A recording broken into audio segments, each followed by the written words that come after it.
Sir Singramau में हत्या हुई थी, क्या मामला था, किस तरह से वर्कआउट हुआ इस मामले में?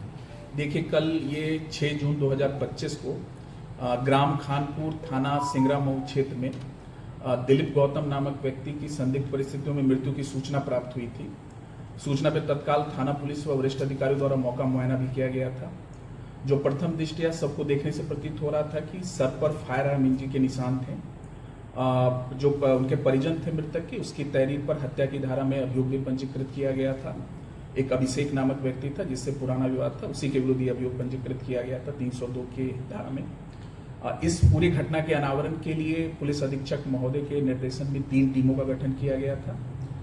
टीमों के संयुक्त प्रयास से आज दिनांक 7 जून 2025 को जो उस मृतक है उसका एक साथी था रंजीत निषाद, उसकी गिरफ्तारी की गई है। जब उससे पूछताछ की गई तो उसके द्वारा बताया गया कि जो अभियुक्त है उसकी प्रेमिका को लेकर कल घटना वाले दिन उससे मृतक से इसका विवाद हुआ था और विवाद के क्रम में ही उसने गोली मारकर इसकी हत्या की थी।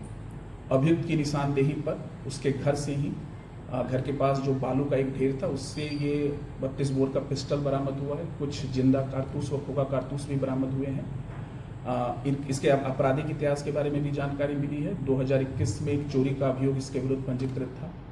अभी इसे गिरफ्तार किया गया है और एसएचओ सिंगरामऊ को निर्देशित किया गया है कि सभी बिंदुओं पर गहनता से जांच कर ले और उसी के आधार पर अग्रिम विधिक कार्रवाई करनी सुनिश्चित। सर मामला पहले दूसरे व्यक्ति पर था, तो किस तरह से फिर बाद में मेन जो इसका कल्प्रिट है वो कैसे हाथ आया पुलिस को, क्योंकि नामजद तो दूसरे के खिलाफ था? देखिए, इसमें पहले एक अन्य था, गांव का ही अभिषेक नामक व्यक्ति था जिसे नामजद किया गया था, चूँकि पूर्व में उनके परिवार का विवाद उससे था।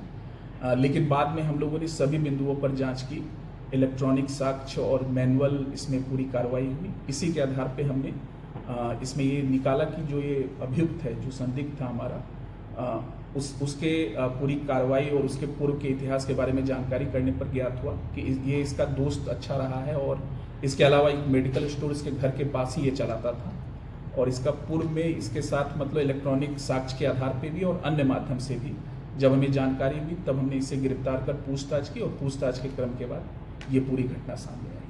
क्या पुलिस को गुमराह करने के लिए ये साथ भी था कल पूरे दिन परिजनों के, जब वो अस्पताल लेके जा रहे थे? जी हाँ, जब ये घटना हो गई थी, जैसे इसने घटना कारित करने के बाद ये पहले अपने घर गया था जहाँ इसने असलहा छिपाया था। बाद में ये पुनः अपने मेडिकल स्टोर पर आया और जब परिवारजनों को इस हत्या की सूचना मिली थी तो परिवारजनों के साथ ही ये टेम्पो से पीएससी सेंटर और अन्य जगहों पे भी गया था और लगभग न केवल परिवारजनों को बल्कि पुलिस को भी ये गुमराह करता रहा। Thank you sir.